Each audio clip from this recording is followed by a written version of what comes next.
Good morning friends. आज हम बात करेंगे रेस्पिरेशन की। जैसा कि हम सभी जानते हैं, रेस्पिरेशन दो टाइप का बेसिकली हम आज तक की कक्षाओं में पढ़ते आए हैं, और वो हैं एरोबिक रेस्पिरेशन और दूसरा है एनारोबिक रेस्पिरेशन। कुछ ऑर्गेनिज्म ऐसे हैं जिनको ऑक्सीजन की ज़रूरत नहीं होती है, उनको हम एनारोबिक रेस्पिरेशन करने वाले सजीवों में रखते हैं, और जिनको ऑक्सीजन की ज़रूरत होती है उनको हम एरोबिक रेस्पिरेशन की कैटेगरी में रखते हैं। किसी भी टाइप का ऑर्गेनिज्म हो, उनकी जो शुरुआत है वो रेस्पिरेशन के लिए ग्लाइकोलिसिस का होना बहुत ज़रूरी है। जैसा कि हम 11th और 12th की कक्षाओं में भी पहले इस प्रोसेस के बारे में वाकिफ़ हैं। इस प्रोसेस को थोड़ा हम डिटेल में समझेंगे, इसका कैसे रेगुलेशन होता है, कैसे इनके इंटरमीडिएट्स जो होते हैं वो कैसे काम आते हैं। ये आपकी प्लांट फिजियोलॉजी सेक्शन में ये एक टॉपिक है। Let's have a look for that. सबसे पहले हमें ये समझने की ज़रूरत है, जो हम जानते हैं कि सभी सजीवों के लिए ऑर्गेनिक मॉलिक्यूल का होना बहुत ज़रूरी है। As we know very well that our evolution is called organic evolution. Why it is called organic evolution? Why ये chemistry is called organic chemistry? Because that chemistry is dependent on the organization, because the carbon is the central atom that can make the chains, that can make the branches, because it has 4 valencies. कहने का मतलब ये है कि वो तमाम molecules जिनको organise किया जाता है, उन सभी मॉलिक्यूल्स को हम यूजुअली ऑर्गेनिक मॉलिक्यूल कन्वेंशनली कहा करते हैं, और हम सभी सजीवों में ऐसे ही मॉलिक्यूल ऑर्गेनाइज होकर मैक्रो मॉलिक्यूल्स बने, फिर कोशिकांग बने, फिर कोशिकाएं बनी, फिर उनसे ऊतक बने, दैट इज़ टिश्यू, और उसके बाद में ऑर्गन्स, और फिर हमारा पूरा बॉडी स्ट्रक्चर बना। ये किसी भी लेवल पे हो जाए, लेकिन ऑर्गेनाइजेशन हमेशा मेंटेन रहेगा। Since we all living beings on the earth are dependent directly or indirectly on the organic molecules, our emphasis must be on the fact that how we should utilize the organic molecule. जैसा हम सभी जानते हैं कि सभी सजीवों को जीने के लिए एनर्जी की ज़रूरत होती है, ऊर्जा की ज़रूरत होती है। अब ये ऊर्जा यूजुअली ऑर्गेनिक मॉलिक्यूल से ड्रॉ करी जाती है। कुछ ऐसे भी ऑर्गेनिज्म हैं जो ऑर्गेनिक मॉलिक्यूल पे डिपेंडेंट नहीं होते, वो इनऑर्गेनिक कार्बन को ही कैप्चर कर लेते हैं। और जैसा कि हम पिछले सेक्शन में बहुत डिटेल में पढ़ चुके हैं, फोटोसिंथेसिस करने वाले यानी फोटो ऑटोट्रॉफ्स, यानी पेड़ पौधे, एल्गी, ये जितने भी हैं, इनको ऑर्गेनिक मॉलिक्यूल की डायरेक्ट डिपेंडेंसी नहीं है। ये अपना ऑर्गेनिक मॉलिक्यूल खुद बनाते हैं, लेकिन उस बनाने के बाद उस ऑर्गेनिक मॉलिक्यूल को वो यूटिलाइज करते हैं। तो ये जो यूटिलाइजेशन का दौर है, जो हम खाना खाते हैं, उस खाने के साथ में क्या होता है, वो हमें एनर्जी कैसे देता है, इस प्रोसेस को सेल्यूलर लेवल पे जब हम पढ़ते हैं, इस प्रोसेस को हम कहते हैं रेस्पिरेशन। तो रेस्पिरेशन की जो सबसे पहली मेजर स्टेप है, दैट इज कॉल्ड ग्लाइकोलाइसिस। हम सभी अच्छे से वाकिफ हैं इस बात से भी कि ज़्यादातर जो ऑर्गेनिज्म हैं वो ग्लूकोज को major source of energy consider करते हैं। ग्लूकोज को वो लेते हैं, चाहे उनको कोई भी ऑर्गेनिक मॉलिक्यूल दे दिया जाए, वो उन सभी ऑर्गेनिक मॉलिक्यूल को एक स्टेज में जाके ग्लूकोज में कन्वर्ट करते हैं, और फिर उस ग्लूकोज का रेस्पिरेशन एक्टिविटीज़ के थ्रू वो उसकी जो एनर्जी है, उसकी जो बॉन्ड की एनर्जी है, उस बॉन्ड की एनर्जी को वो यूटिलाइज करते हैं। ग्लाइकोलाइसिस प्रोसेस का जो थीम है वो ये है कि एक ग्लूकोज मॉलिक्यूल से कैसे एनर्जी को काम में लिया जाएगा। तो एक सिंगल ग्लूकोज मॉलिक्यूल का तकरीबन 10 एंजाइमेटिकली कैटालाइज्ड रिएक्शंस में चैनलाइज करते हैं, और उससे 2 पाइरूवेट बनते हैं जो कि दोनों 3-3 कार्बन के हैं। जैसा हम जानते हैं ग्लूकोज 6 कार्बन का है, तो ये 3-3 कार्बन के 2 प्रोडक्ट बनाएगा। जब ये प्रोसेस हो रही होगी तब उसी के साथ में जो ग्लूकोज के बॉन्ड की जो फ्री एनर्जी है वो एनर्जी भी कंजर्व कर दी जाएगी एटीपी और NADH के फॉर्म में, और NADH फाइनली ऑक्सीडेटिव फॉस्फोरिलेशन के थ्रू ATP बनाएगा। सो अल्टीमेटली एनर्जी ग्लूकोज से ATP के फॉर्म में ड्रॉ कर ली जाती है। इसका मतलब ये हुआ कि इस ग्लाइकोलाइसिस प्रोसेस में जो फॉस्फोरिलेशन रिएक्शंस हैं वो कपल्ड है ना। तो अगर हम इस वर्ड को देखें तो ये एक ग्रीक वर्ड है जिसमें ग्लाइकस का मतलब स्वीट है यानी मीठा यानी शुगर्स, और लाइसिस का मतलब होता है लूजनिंग, या तो हम यूं कहते हैं कि तोड़ना। तो शुगर को तोड़ने की जो प्रोसेस है उसको क्या कहा गया? ग्लाइकोलाइसिस। क्योंकि ग्लाइकोलाइसिस को 3 अलग अलग साइंटिस्ट ने डिस्कवर किया था, और ये बहुत इंपॉर्टेंट पार्ट है क्योंकि जो भी लिविंग ऑर्गेनिज्म का कोई पहला मेटाबॉलिक पाथवे है जिसको बहुत अच्छे तरीके से समझा गया वो ग्लाइकोलाइसिस ही है। और इन वैज्ञानिकों के, इन डिस्कवरर्स के नाम पर ही इसको हम EMP पाथवे कहते हैं, एम्बेडन, मेयरहोफ एंड पैरनेस पाथवे। ये तीनों साइंटिस्ट थे। सो ये ग्लाइकोलाइसिस का एक बेसिक ओवरव्यू हमने कंसिडर किया। अब इस प्रोसेस को थोड़ा और डिटेल में अगर हम समझें तो हमें ये समझ में आता है, जैसा हम ऑलरेडी डिस्कस कर चुके हैं, कि चाहे एनारोबिक ऑर्गेनिज्म हो चाहे एरोबिक ऑर्गेनिज्म हो, दोनों में ही रेस्पिरेशन की शुरुआत ग्लाइकोलाइसिस से होती है। इसका मतलब ये है धरती पे मिलने वाले ऑलमोस्ट सभी सजीवों को जिनको अभी तक स्टडी किया गया है उनमें ग्लाइकोलाइसिस सेंट्रल पाथवे है ग्लूकोज कैटाबॉलिज्म के लिए। सो जब सभी में है इसलिए इस ग्लाइकोलाइसिस को यूनिवर्सल सेंट्रल पाथवे कहा जा सकता है। ग्लाइकोलाइसिस में जब ग्लूकोज का ब्रेकडाउन होता है तो कुछ एनारोबिक माइक्रो ऑर्गेनिज्म में ये सिंगल सोर्स ऑफ एनर्जी है, यानी इनमें दूसरा एनर्जी देने की कोई प्रोसेस ही नहीं है। ऐसे ही कई सारे मैमेलियन टिश्यूज, हम लोगों में जो टिश्यूज हैं जैसे एरिथ्रोसाइट्स हैं, रीनल मेडुला यानी किडनी में जो मेडुला पार्ट होता है, ब्रेन, स्पर्म, इन सभी को एनर्जी प्रोवाइड करवाने का जो काम है वो सिर्फ और सिर्फ ग्लाइकोलाइसिस के थ्रू ही होता है। कोई दूसरा मैकेनिज्म इनमें अभी तक रिपोर्टेड नहीं है। इसी तरीके से काफ़ी सारे प्लांट हैं जिनमें स्टार्च के फॉर्म में एनर्जी को स्टोर किया जाता है या शुगर्स को स्टोर किया जाता है। ये भी अपनी ज़्यादातर एनर्जी ग्लाइकोलाइसिस से ही डिराइव करते हैं, उसी से ही ये लेते हैं। तो हमें ये समझ में आ रहा है कि ग्लाइकोलाइसिस जिंदगी के लिए कितना ज़्यादा ज़रूरी है। So that is the really most important part for the energy drawing mechanism of any organism.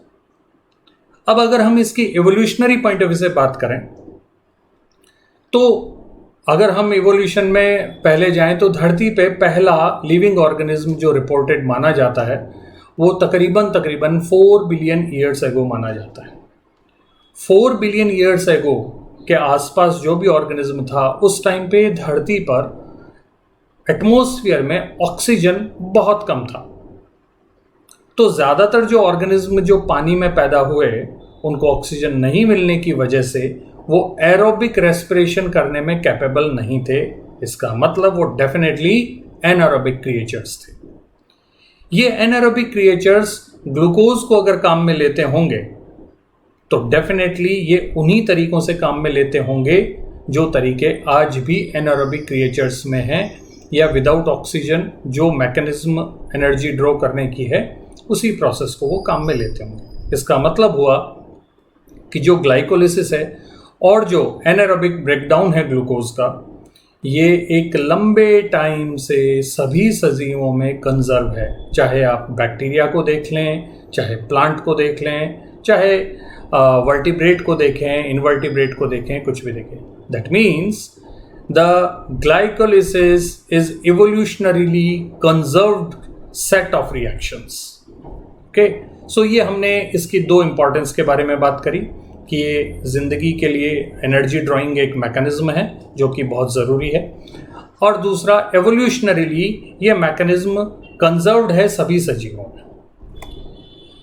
अब हम बात करते हैं इसकी प्रोसेस के बारे में। तो ये जो प्रोसेस है इसको हम दो फेजेस में कंसिडर करते हैं। पहली जो फेज है, फेज 1, उसको हम प्रिपरेटरी फेज कहते हैं, यानी ये प्रिपरेशन करता है। किस बात की प्रिपरेशन करता है? कि अगली फेज को होने के लिए जो एनर्जी चाहिए वो ये पहली फेज हमें प्रोवाइड करवाता है। सो इसको एनर्जी इन्वेस्टमेंट फेज भी बोल सकते हैं। पूरा ग्लाइकोलिसिस तकरीबन 10 रिएक्शंस का होता है। इसमें पहली 5 जो रिएक्शंस हैं उनको हम प्रिपरेटरी फेज में कंसिडर करते हैं, और जो दूसरी 5 रिएक्शंस है उनको हम पे ऑफ फेज में कंसिडर करते हैं, जिसमें एनर्जी की वापस रिकवरी करी जाती है। सो प्रिपरेटरी फेज में ग्लूकोज मॉलिक्यूल को फॉस्फोराइलेट करवा के इसको तोड़ा जाता है, और फाइनली 2 ट्रायोज मॉलिक्यूल्स बनाए जाते हैं, यानी 3 कार्बन के 2 प्रोडक्ट बनाए जाते हैं, ग्लिसरैल्डिहाइड 3 फॉस्फेट, और इसमें 2 एटीपी को कंज्यूम कर लिया जाता है। अब ये जो प्रिपरेटरी फेज है, इसने जो ग्लिसरैल्डिहाइड 3 फॉस्फेट 2 मॉलिक्यूल बनाए हैं, ये दोनों मॉलिक्यूल का फर्दर मॉडिफिकेशंस होगा और वो 5 स्टेप्स में जाते जाते 2 पाइरूवेट मॉलिक्यूल में कन्वर्ट हो जाएंगे, और इसी के साथ ही 4 एटीपी और 2 NADH मॉलिक्यूल मिलेंगे। इसका मतलब ये हुआ कि अगर एक ग्लूकोज मॉलिक्यूल के बारे में बात करें तो एक ग्लूकोज मॉलिक्यूल जब ग्लाइकोलिसिस में एंटर होता है तो वो हमें 2 एटीपी का नेट प्रॉफिट देता है और 2 NADH का नेट प्रॉफिट देता है। 2 एटीपी का नेट प्रॉफिट का मतलब फेज 1 में 2 एटीपी काम में आते थे, फेज 2 में 2 एटीपी प्रोड्यूस होते थे, तो टोटल कितना बना? 2 एटीपी। और इसी तरीके से 2 NADH मॉलिक्यूल जो हैं वो किस में बन रहे हैं? फेज सेकंड में बन रहे हैं। फेज फर्स्ट में कोई NADH मॉलिक्यूल ना बन रहा है ना काम आ रहा है। सो अल्टीमेटली अगर हम इस पूरी प्रोसेस को एक अच्छा अल्फाज दें, एक अच्छा शब्द दें, तो उसको हम दे सकते हैं इट इज एक्सर्गोनिक। इसका मतलब ये जो एक्सर्गोनिक प्रोसेस है इसमें एनर्जी लिबरेट होगी, एनर्जी कंज्यूम नहीं होगी। जिन प्रोसेसेस में एनर्जी कंज्यूम होगा उनको हम क्या नाम देंगे? Endergonic process. ग्लाइकोलिसिस के जितने भी एंजाइम्स हैं, जो 10 रिएक्शंस हैं, वो सारी की सारी एंजाइमेटिकली कैटालाइज्ड हैं। तो ये जो सारे एंजाइम्स हैं ये लूजली एक दूसरे से एसोसिएटेड रहते हैं, और ये सारे के सारे साइटोसोल में देखने को मिलते हैं। तो आप देखते हैं जरा कि इनकी पहली फेज कैसी है। So the first one is the preparatory phase. अगर हम इस डायग्राम में राइट साइड में देखें तो एक बहुत ही सिंबॉलिक फॉर्म में 4-5 रिएक्शंस का नाम लिखा हुआ है: phosphorylation, isomerization, phosphorylation, cleavage and again isomerization. अगर हम इसको डिटेल में देखना चाहें तो लेफ्ट हैंड साइड में हमने कंसिडर कर रखा है, जिसको हम अच्छे से समझने की कोशिश करते हैं, कि ग्लूकोज का एटीपी के साथ में रिएक्शन करवाता है और एंजाइम होता है हेक्सोकाइनेज। हमें अच्छे तरीके से पता है काइनेज का मतलब होता है वो एंजाइम जो फॉस्फोराइलेशन करवाए। ये अच्छे से समझना है, कई जगह वर्ड ये काइनेज हमारे सामने आएगा। सो हेक्सोकाइनेज मतलब हेक्सोज का लिए जो काइनेज काम करता है उसको हमने नाम दे दिया हेक्सोकाइनेज। ये एक इंपॉर्टेंट एंजाइम है। हेक्सोकाइनेज एटीपी के फॉस्फोरिल ग्रुप को लेकर ग्लूकोज पर अटैच कर देगा उसके 6th कार्बन पे, तो जो प्रोडक्ट बना वो बना ग्लूकोज 6 फॉस्फेट। अब इसी ग्लूकोज 6 फॉस्फेट को फॉस्फोहेक्सोज आइसोमरेज फ्रक्टोज 6 फॉस्फेट में कन्वर्ट कर देगा। आइसोमरेज एंजाइम है ये। इसका मतलब ये हुआ कि ये ग्लूकोज का आइसोमर बनाएगा। ग्लूकोज भी 6 कार्बन का प्रोडक्ट है और फ्रक्टोज भी 6 कार्बन कंपाउंड है, तो ये दोनों ही एक दूसरे 6 कार्बन के कंपाउंड हैं, इसलिए ये बेसिकली एक दूसरे के आइसोमर्स हैं, और इनको आपस में तब्दील करने वाला जो एंजाइम होगा that is isomerase enzyme. Fructose 6 phosphate that is F6P that is again converted into fructose 1,6 bisphosphate, यानी इसमें एटीपी से एक और फॉस्फोरिल ग्रुप को काम में ले लिया गया और उसके किसी दूसरे कार्बन पे अटैच करवा दिया गया, कार्बन नंबर 1 पे अटैच करवा दिया गया। कार्बन नंबर 6 पे पहले ही अटैच हुआ था फॉस्फेट, और कार्बन नंबर 1 पर इस बार अटैच करवा दिया। तो जाहिर सी बात है एंजाइम कौन सा होगा, क्योंकि यहां पर भी फॉस्फोरिलेशन हुआ है, एंजाइम वुड बी काइनेज। और पूरा नाम अगर हम इस एंजाइम का देखें तो ये होगा फॉस्फोफ्रक्टोकाइनेज। और ये क्योंकि फर्स्ट कार्बन पे अटैच करता है इसलिए इसको हम लिख देते हैं फॉस्फोफ्रक्टोकाइनेज फर्स्ट, और एब्रीवेटेड फॉर्म इसका PFK1।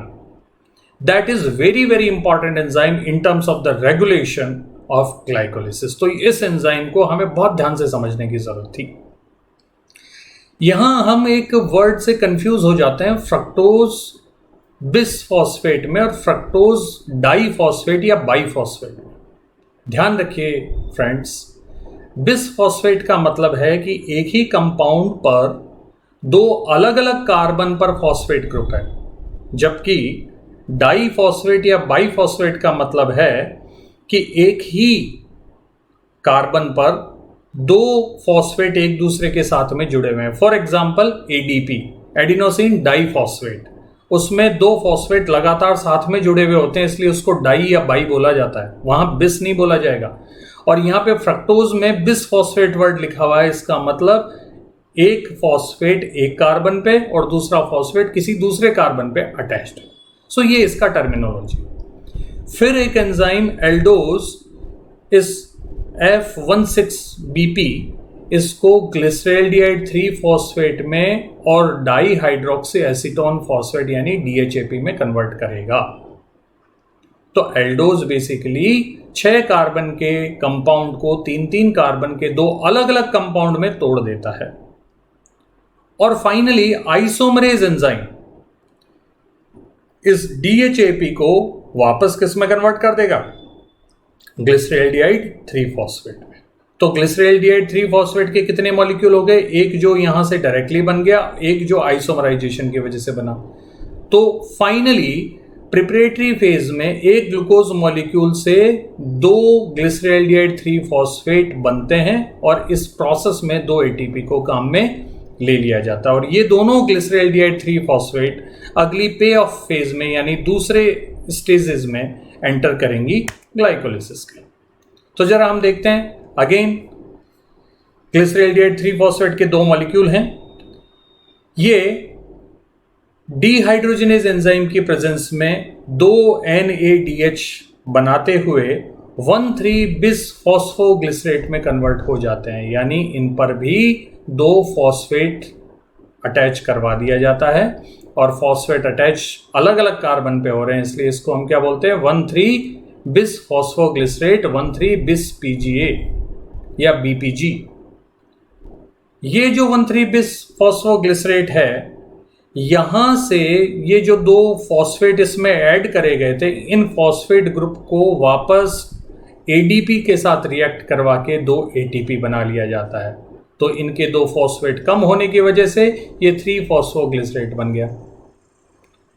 और इसका जो एंजाइम है, डेफिनेटली जैसा हमने पहले भी कहा था कि फॉस्फोरिल ग्रुप का ट्रांसफर करने का काम कौन करता है, काइनेज एंजाइम। तो एंजाइम इज फॉस्फोग्लिसरेट काइनेज। अगला जो एंजाइम होगा वो 3 फॉस्फोग्लिसरेट को 2 फॉस्फोग्लिसरेट में कन्वर्ट करेगा और वो एंजाइम है म्यूटेज एंजाइम।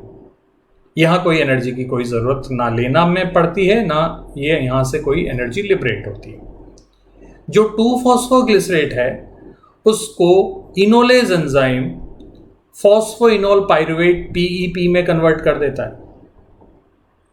और ये जो PEP है ये basically second ATP forming reaction का काम करता है, और ये रिएक्शन है सबस्ट्रेट लेवल फॉस्फोरिलेशन। आप यहां पर भी देखेंगे 1,3 बिस फॉस्फोग्लिसरेट ये भी 2 ATP को प्रोड्यूस करवाता है और फॉस्फोइनोल पाइरुवेट भी 2 ATP को प्रोड्यूस करवाता है। सबस्ट्रेट लेवल फॉस्फोरिलेशन जो फिनोमेना है, ये एक इंपॉर्टेंट फिनोमेना। इसका मतलब है कि जो एंजाइम का सबस्ट्रेट है वही फॉस्फेट ग्रुप देगा ADP को और ATP लिबरेट हो जाएगा। तो इस फिनोमेना को हम क्या बोलते हैं, substrate level phosphorylation. So total हमारे पास में 4 ATP और 2 NADH बने और फॉस्फोइनोल पाइरुवेट से फाइनली 2-3 कार्बन के कंपाउंड यानी पाइरुवेट बने। So this is the overall step. So ultimately अगर हम इसको समराइज करें तो हमें ये समझ में आता है हमारी कहानी एक ग्लूकोज मॉलिक्यूल से शुरू होती है और 2 पाइरुवेट यानी 3 कार्बन के 2 मॉलिक्यूल पे ख़त्म हो जाती है, और प्रिपरेटरी फेज में 2 ATP को काम में लिया जाता है, और पे ऑफ फेज में 4 ATP प्रोड्यूस होते हैं और 2 NADH प्रोड्यूस होते हैं। तो नेट बेनिफिट हमें कितना मिला? 2 ATP और 2 NADH।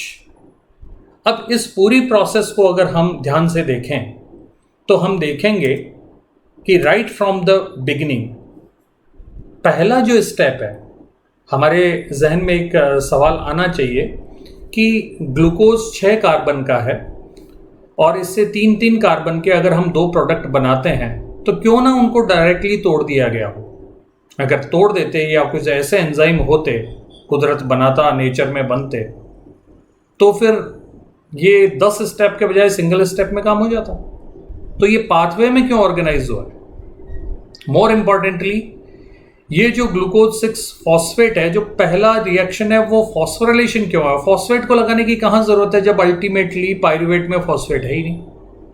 और आप देखेंगे इन सभी प्रोडक्ट में जो जितने भी इंटरमीडिएट प्रोडक्ट्स हैं ग्लूकोज से लगा के पाइरुवेट के बीच में, इन सभी में फॉस्फेट मॉलिक्यूल है, किसी में 1 है, किसी में 2 है। तो फायदा क्या है इन फॉस्फोरिलेटेड इंटरमीडिएट्स का? इनके 2 फायदे हैं दोस्तों। पहली चीज तो आपने यहां पे देख ही लिया कि सबस्ट्रेट लेवल फॉस्फोरिलेशन, जैसे ग्लिसरैल्डिहाइड 3 फॉस्फेट से 1,3 बिस फॉस्फेट अगर नहीं बनता, यानी एक फॉस्फोरिल ग्रुप अटैच नहीं होता, तो ये 2 फॉस्फेट इस इंटरमीडिएट के साथ नहीं होते और यहां पर ये 2 ATP यानी सबस्ट्रेट लेवल फॉस्फोरिलेशन होना पॉसिबल नहीं था। Okay, so this is most important thing कि हमें ATP का प्रोडक्शन के लिए फॉस्फोरिल ग्रुप की हमें जरूरत पड़ती है। सेकेंडली, प्लाज्मा मेम्ब्रेन का जो इनर सरफेस होता है, यानी जो साइटोसोल की तरफ का जो लीफलेट है, वहां पर स्लाइटली नेगेटिव चार्ज होता है। अगर फॉस्फेट ग्रुप नहीं अटैच किया जाता तो ग्लूकोज के जो ट्रांसपोर्टर्स होते हैं वहां से ग्लूकोज वापस बाहर की तरफ चला जाएगा, यानी सेल का न्यूट्रिएंट्स का यानी एनर्जी का इनडायरेक्टली लॉस हो जाएगा। सो कुदरत ने ये एक बहुत बेहतरीन मैकेनिज्म रखी है कि क्योंकि प्लाज्मा मेम्ब्रेन पे ज़्यादातर जो फॉस्फोरिलेटेड शुगर्स हैं उनके ट्रांसपोर्टर्स नहीं होते हैं, बहुत कम होते हैं, इसलिए अगर उन ग्लूकोज मॉलिक्यूल पे या किसी भी इंटरमीडिएट पे फॉस्फोरिल ग्रुप लगा दिया जाता है तो वो बहुत ही आसानी से सेल के अंदर रिटेन करवा लिए जाते हैं, और सेल के अंदर अगर वो बचे रहेंगे तो उनको लाने ले जाने पे जो एनर्जी का वेस्टेज होगा वो एनर्जी का वेस्टेज नहीं होगा, और वो सारी की सारी जो एनर्जी जो वेस्ट नहीं हो रही है वो उसकी ग्रोथ और रिप्रोडक्शन में काम में आती है, और ऐसे सजीवों को नेचर ने सेलेक्ट कर लिया। That's the beautiful explanation of natural selection. Okay, finally we are going to discuss the regulation of the glycolysis. यहां पर 3 मेजर एंजाइम है, हेक्सोकाइनेज जो कि पहली रिएक्शन को, फॉस्फोफ्रक्टोकाइनेज जो कि तीसरी रिएक्शन को, और पाइरुवेट काइनेज जो कि आखिरी रिएक्शन को कैटलाइज करता है। इन सभी का एलोस्टेरिक रेगुलेशन होता है, और ये बेसिकली कार्बन का जो फ्लो है इस पाथवे में उसको भी कंट्रोल करता है।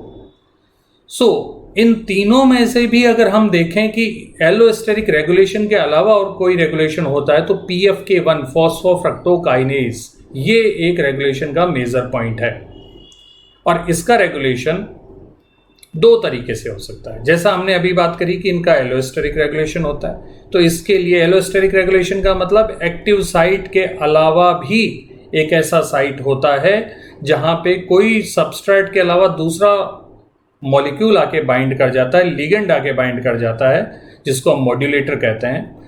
सो वो बाइंड करके उस एंजाइम की एक्टिविटी को रेगुलेट करता है। तो PFK1 के लिए जो एक्टिवेटर का काम करेगा वो है फ्रक्टोज 2,6 बिस फॉस्फेट। ध्यान रखिए ये 1,6 बिस फॉस्फेट नहीं है, यानी इंटरमीडिएट नहीं है, ये कोई 2,6 बिस फॉस्फेट है जो कि इस पाथवे में किसी भी इंटरमीडिएट के फॉर्म में नहीं होता। ये एलोस्टेरिकली PFK1 को एक्टिवेट करता है, यानी जब ये जुड़ता है तो PFK1 काम अच्छे से करता है। दूसरा तरीका, PFK1 ATP की प्रेजेंस में कम काम करता है। क्यों कम काम करता है? ऑब्वियस सी बात है, ग्लाइकोलिसिस का पर्पज ATP प्रोड्यूस करना है। अगर ऑलरेडी सेल में ATP इनफ अमाउंट में है तो फर्दर ATP प्रोड्यूस करने के लिए क्यों एनर्जी खराब करी जाए, क्यों को सेल को या जितने भी न्यूट्रिएंट्स हैं उन सबको चैनलाइज किया जाए। सो कोशिश यही रहती है कि जो ATP है वो अगर ऑलरेडी है तो फिर ये सिस्टम ऑटोमेटिकली शट डाउन रहेगा। लेकिन जब ADP और AMP ज्यादा है तो PFK एक्टिवेट हो जाता है। So in short, what is the most important significance coming across our mind? It is not only the ATP or the ADP, it is the ratio of ADP and ATP. अगर ADP ज्यादा है ATP के comparison में तो pathway operate होगा, यानी PFK1 काम करेगा। और अगर ATP ऑलरेडी ज्यादा है, ADP वैसे भी कम है, इसका मतलब सेल में जितना भी कंपाउंड थे, रॉ मटेरियल थे, वो ऑलरेडी फॉस्फोरिलेटेड मॉलिक्यूल के फॉर्म में चार्ज्ड है और सेल को और कुछ करने की जरूरत नहीं। तो दोस्तों, ये हमने ग्लाइकोलिसिस के बारे में डिटेल में बात करी। अगले लेक्चर में हम आपसे फिर मिलेंगे। Thank you so much. Stay blessed, stay happy.